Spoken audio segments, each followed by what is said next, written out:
Police of Reddit, what is the absolute worst crime scene you've come across?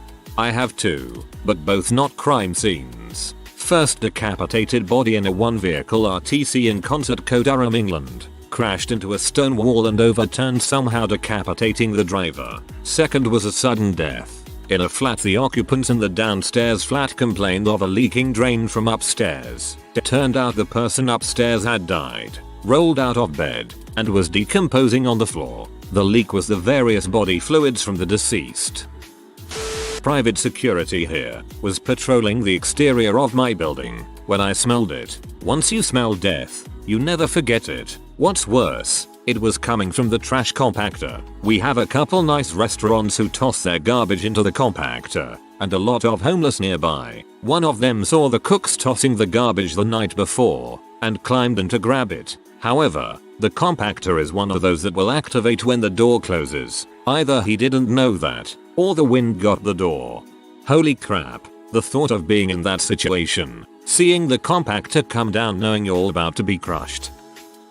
My dad was a cop and the worst case he ever had was while he was a detective. They caught a local teacher with something 8 full CDs of CP. The most awful thing about it that you have to go through it all to see if you can identify any adults in the pictures to try and get them busted. Freaking sick. And if a child is identified, the parents and child have to go through every photo and confirm it. It's horrible. A friend of mine's dad is a cop.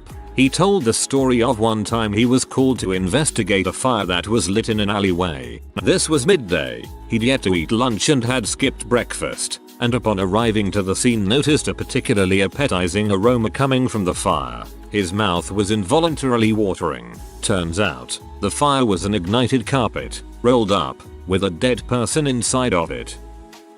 I'm not a cop, but a good friend of mine is, and he recently told me a story. A few weeks ago he got a call to a homicide. A 25-year-old male had killed a 63-year-old male. The victim was a father to a 17-year-old high school girl. The girl had recently began dating a known thug drug dealer. The girl's parents had tried to tell her she couldn't date him, but she did it anyways as an act of rebellion. Long story short, the guy stabbed the father about 30 times with a chef's knife found in the owner's kitchen after an argument ensued. The argument was over him not dating his daughter. Looks like dad was right. When my buddy, the cop, showed up, he said the whole kitchen was literally covered in the man's blood. He said the corpse looked like a sliced cow carcass. Both the girl and her mother were sitting in their husband's blood crying hysterically. And this, kids, is why you listen to your parents.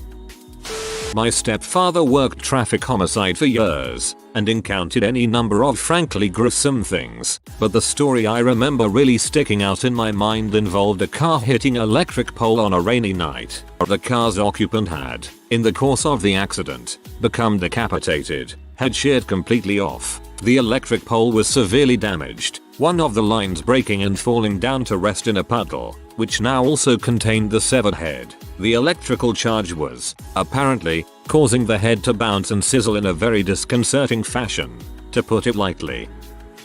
Not completely what OP is looking for, but a horrible scene nonetheless. My grandfather's friend was a truck driver for many years, and on one night while he was driving, a car swerved across the median and hit his truck head on, killed everyone inside the car, and to make it worse, they had just crossed into America legally, so this small sedan had about 6 more people than it should have held stuffed into hollowed out places. So when he hit the car, a red mist just exploded out. He had people stuck up under the hood of his truck and it was a huge mess. Fricked him up for a while. Probably fricked up any responding officers too. I had an old co-worker who used to drive the 18-wheeler for our company and had a man commit suicide by walking out in front of his truck. He could no longer drive or ride in a vehicle after that, would ride his bike or walk to work. I hope your grandfather's friend ended up being somewhat okay after. I'm sure it's hard to come back from that.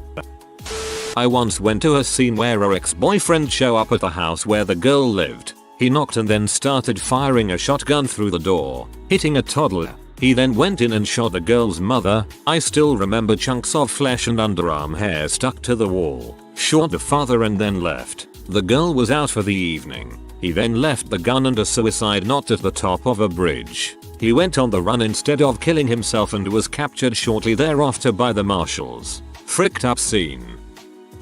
My father-in-law is a retired state trooper. He was called to respond to the 2-vehicle accident near his home. That's where he spent his final minutes with his wife before she died trapped in her vehicle. A bunch come to mind. Hard to rank them because they are all so unique. One was a 95-year-old lady who lived alone and stopped answering phone calls from her son. He went to her house and found her about a week later. She died while in the bathtub. Her head was resting on the edge of the tub, looking up, with her mouth extremely wide open. She had hundreds of bugs pouring out of her eyes, nose and mouth. It was straight out of a horror movie. You could smell it from the front porch. I felt really bad for her son. No one should ever have to see their mother like that. Posting on the behalf of my friend sitting next to me. Worst crime scene I've been to was 6-month-old baby being thrown out a 6-story window because the mother believed she was possessed by the devil. This is a story I got from the local police lieutenant during an interview for a college paper. It was Halloween night, and my campus has a somewhat notorious Halloween party throughout town. Police actually walk the streets in riot gear that night, and normally get a lot of nice costumes. Dudes. Anyway, they get a call to break up a fight at a house party. They arrive and are trying to push through all the drunk people to find who's actually fighting. They got to the fight, which was actually taking place the next house over on the sidewalk, but a second too late. They watched as one kid pushed the other in front of a speeding tow truck, basically causing this kid's body to explode into a bloody mess. I think the kid who pushed him got involuntary manslaughter or something like that. Attended scene autopsy of a 13-year-old who was hunting with his 11-year-old brother and accidentally shot him dead center in the back of the head with a slug meant for deer. The kid looked bad enough when I got there and had already expired. His face looked like a facehugger if you want context. Feel really bad for the brother as he attempted to do CPR and stuff. Obviously in a panic as his brother was likely just expelling blood everywhere and not actually still alive. This poor kid will not only remember shooting his little brother but actually seeing the aftermath and putting his face on it. Obviously far worse for the kid than anyone else. This one's a bit of a cliché, and not really a crime scene. Few months old DOA. Elderly women with no family, just 2 dogs. Family out of state asked for us to check on her. Got into her apartment. She had been dead a few months. Other than the smell, the sight of her eaten off fingers by the starving dogs that were there. I'm going to guess you mean a cliché. A clique is a group of people. Tragic. Though, old folks living alone seems to not be a good idea. Cop friend of mine was first on the scene to the monkey ripping that woman's face off in CT. He had serious PTSD after that. I work at a police department reviewing old cases. I'd say the worst I've ever come across, so far, was an older man who was found dead in his home by his son. Doesn't sound too bad at first, until you realize that he was found kneeling next to his bed, pants around his knees, Playboy on the bed in front of him, and dong still in his hand. Dead 2 days and found by his son mid-fap. Actually you would be amazed by how many corpses are found photographed partially or fully naked. A lot of them are found in the bathroom with their pants down, collapsed onto the floor with poop in the toilet on the floor on the person. I'd say 80% of our untimelies are found partially naked with poop somewhere nearby. Currently just a volunteer, but hoping to hold the official title and role soon. A few months back there was a call out to someone who had jumped in front of a train. Fairly certain it was done purposefully, but no one knows for sure, and I haven't followed up on it. Lady had her legs severed, and her stomach area was caved inwards, sort of like in those cartoons where their stomachs are flat against the road after being run over, but with more intestines and stuff that had burst out of various exit points from the pressure. Was given the option to go home for the day after that, but decided to stay. Some guy later in the day called us good for nothing pigs, which made me realize how quick people are to judge us without even knowing what we do or have to deal with. Was very new to it at this point. Not a good day.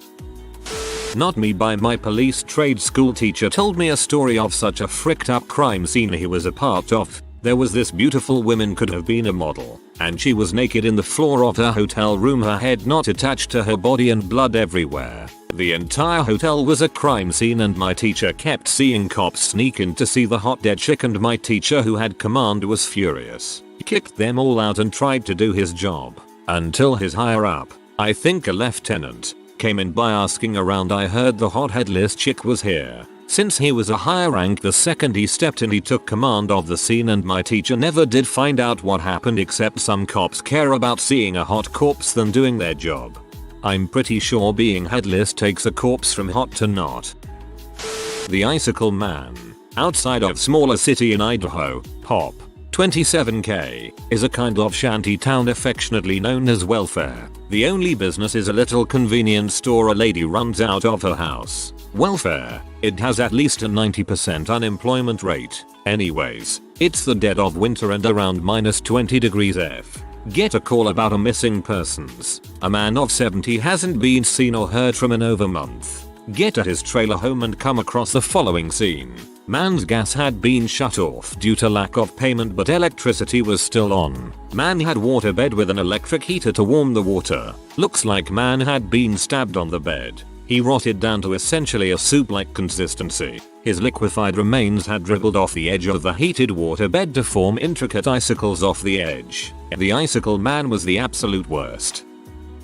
My dad used to work He told me about how they figured out the cartels used to use stillborns and orphans to traffic drugs. They would kill the kids and preserve them so that they could stitch C&H inside their bodies. They would hand the stuffed kids off to a girl that looked like a mom, and they would pretend their kid was sleeping when they were crossing a border. Went on for years until a drug dog attacked one of the stuffed infants and sea snowed everywhere. I was on vacation in Tokyo a long time ago. Strolling through the streets one day, I came to a train crossing and several pedestrians stopped as the train approached. One guy, a mid-50s salaryman in a cheap suit, turned to me, put his finger over his lips and said SHHHHHHHHHH, then jumped in front of the train. It happened so fast I couldn't tell what happened. It was like he was there, looking me in the eyes. Then he took a step back and was replaced by a train. Still shakes me to this day, even though I have no idea what happened or why. There was something casual about it. He wasn't totally insane or disheveled. He looked like a guy on his way home from work. Obligatory, not a cop, but one of the deputies in the county I grew up in was the first on scene at the fatal one-car accident where his only daughter was the driver. Not a cop, but I work in a police station in a civilian position. One of the worst described to me by a co-worker was early in her career. A group of boys, probably around 12, were playing in an empty lot. They had a jerry can of propane and were dipping a stick with a rag wrapped around it into the can, then lighting it on fire. Anyways, one of the boys managed to get some of the propane on his shoe and lit his shoe on fire. He bent down to pat the fire on his shoe out, and one of his friends thought it would be funny to toss the rest of the jerry can onto his friend. The fire traveled up from his shoe and the boy was engulfed in seconds. My colleague arrived only minutes later, but it was too late. She was ordered to remain with him until he arrived at the hospital and to stay with him until the coroner arrived, because though he was still alive when she arrived, it was clear that he wasn't going to make it, and she needed to do continuity on the body. She said when they performed the autopsy, the only part of his body that hadn't sustained second or third degree burns were the bottoms of his feet. My colleague says the hardest this she has ever done was traveling to the hospital with him and listen to him beg to see his parents again, as they both knew he was going to die. I'm not a cop, but I accidentally ran into a crime scene once. My neighbors down the street had always been pretty strange. It was some super aloof grandparents, their seriously messed up daughter who is rarely around, and their daughter's daughter about 3 years younger than me who I always babysat, for free usually because they were pretty poor. Anyway, one day me and the girl are coming home from school. She's probably 9 and I was around 12. Her mom is bipolar with psychosis, probably on the schizoaffective end, and has been dating around with guys not much better. I leave for my house and she walks into this apartment, and then a minute later there's a gunshot. Everyone around starts going for the complex, including my parents, to investigate, and me following along a few minutes after. I got a small glimpse. There was a ton of chaos. The police had been called. The girl is screaming from inside the apartment. My parents are trying to block me from seeing of blood and brains all over the wall. I found out later that apparently her mom's boyfriend was waiting at the table with a handgun and blew his brains out when she walked in front of her and her mom.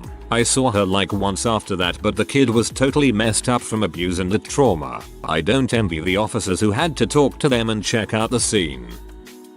My dad was a copper in Manchester, UK, so he and his probationer partner, probationer means an officer being trained, get a call to a missing and concerned for welfare in an old people's gated community. It's July and pretty warm. The old guy hadn't been seen for about 5 weeks. My dad kicks the door into the house and is hit by what he calls a wall of rotting corpse smell. The probationer officer asks to go in, and my dad says it's not something you need to see at this stage in your training. Ignoring his advice, she walks in and instantly throws up. The corpse has turned black, tongue swollen, all this crap. The coroner comes round and they start to lift the body off of the bed. Upon lifting the corpse, the back skin falls off and the kidneys drop out onto the bed. My dad threw up on the body and the coroner apparently laughs. Of 9 years of service, that was the worst thing he ever saw. When my father was a rookie, almost 60 years ago, he was called to a trailer park by concerned neighbors. It was winter and a poor family had tried to heat their trailer with a kitchen oven. The snow from the roof melted, iced over the windows and effectively sealed it. When my father and his partner forced the door, they found the bodies of young children and the father. The mother was no longer rational from the effects of CO2. She was on her hands and knees in the kitchen, trying to scrub the vomit of her dead children off the floor with their bodies scattered around her. Pop saw World War II from Normandy Beach to Berlin. I asked him what was the worst thing he had seen while in uniform. I was not expecting a story about a NJ trailer park. My anatomy professor worked in ANA for a while. I'm not sure in what capacity. He wasn't a medical doctor or nurse. But one morning he was working and this guy walks in, torn clothes and covered in dirt and blood, with his shirt full of something squidgy and leaves, holding the edges to keep everything contained. Like when little kids use shirts to carry Legos. The guy drove himself to the hospital, but he is disoriented and isn't making any sense. But they quickly realize his intestines are in his shirt. Well, partly in his shirt and partly in him. They get him in surgery and clean up what they can, stuffing it back in, but some of it gets removed because it's too damaged or dirty or whatever. Turns out he was out hunting early in the morning by himself. He had climbed a tree to get to a hunting platform or something. I don't remember what it was called and I don't hunt. Sorry. The steps up to the platform were mounted into the tree. Not a ladder, but sort of metal L shapes designed to hold a foot and keep it from slipping off. Except at some point he did slip off, and he caught himself on the hook step with his belly. He hit the ground, lay there for a bit, and then realized his insides were trying to be outsides. So he scooped them up as best he could and made his way to his car, where he drove himself to the air.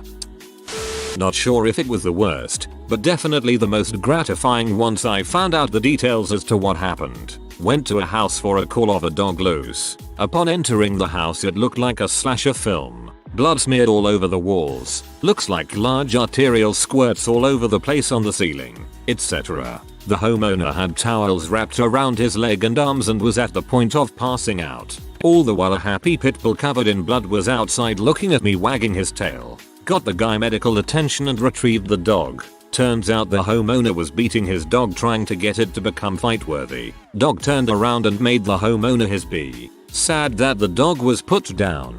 Dog seemed like it could have been a great dog if it was given a proper chance in a loving home. My stepdad was a lieutenant detective in our Midwestern town of about 25,000 people. He was in charge of this case where a serial killer stopped on his way through down to tie up, violate and gut a 16-year-old girl in her own bed after school. My stepdad stayed in the bedroom with her body through all the forensics and evidence collection. He had teenage kids of his own at the time. The killer went on to Florida to do the same thing to a 14-year-old girl. This was in the 80s, so it took some time before they were able to connect the two cases. Eventually the killer was caught after shooting a police officer in Texas. He was given the death penalty. This was the biggest case of my stepdad's life. He has stayed in touch with the girl's family over the last 30 years. Just a few months ago the case was on one of those criminal investigation shows where they interviewed my stepdad. He went back to the police station. He's been retired for 20 years and had to go through all the old documents and photos. Even after all this time, he still came home teary-eyed and exhausted. My dad told me about a scene he had to go out to once. This guy lives with his wife and her mother-in-law and his son. The husband and wife were into prescription pills and had a bad habit. One day the mother went to pick the son from school and the father and his mill got into it. He grabbed his rifle, shot her, then went outside into the woods into a stand with a clear view of the house. He called his wife and told her what he did. When the wife pulled up, she ran inside and then ran back out. She must have seen her husband from afar and told her son to get down. As soon as she did, her husband took the top of her head off, walked up to the car and fired a couple more rounds into it. He then shot himself in the head and the son witnessed it all. Years back my criminal justice professor told me the worst two he's been to. A guy had been pinned in between the platform and a train after accidentally slipping. They had to call the family to the scene because the only thing holding him together was the train. Once the train was moved he would die. He had to watch them say their goodbyes. Then there was an escalator incident where a little girl's arm was sucked into the escalator halfway. He said the screams alone were horrifying, and then when they removed her from the escalator she had no meat left on the bone below the elbow. Ugh, the train is horrible, but I think it's the escalator that gets me. This just confirms my fear of escalators isn't that irrational. My husband is an MP. Some parents came home with their baby in the car seat and decided the best place to put the baby in the car seat is on the stove. When they walked by, the stove turned on and the car seat caught in fire. They didn't know till the baby was screaming. When my husband got there, the car seat was an unrecognizable melted plastic blob in the middle of the road. Another time a teenage son beat a mother with a curtain shower rod with the curtain still attached. Then he locked her in a dog cage. My criminal justice professor told me this one. His co-worker followed a man who was suspected of kidnapping a little boy into his home. The co-worker makes his way into the man's bedroom where he finds him fricking the said little boy with a gun pointed at the back of his head. The man looks at the officer and grins as he pulls the trigger, killing the little boy. Only solace I took in it was that the officer shot him almost immediately after.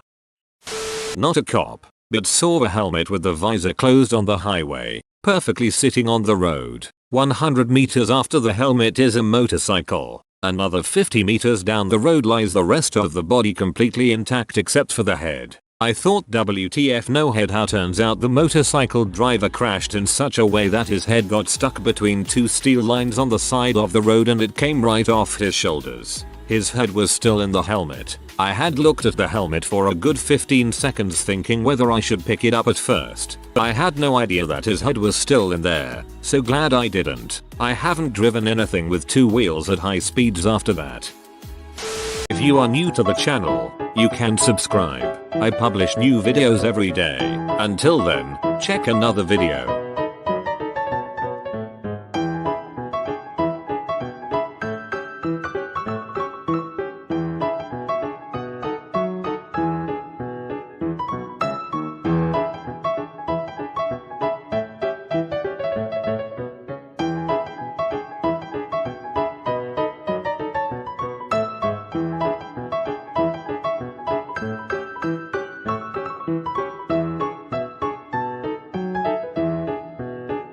Bye for now.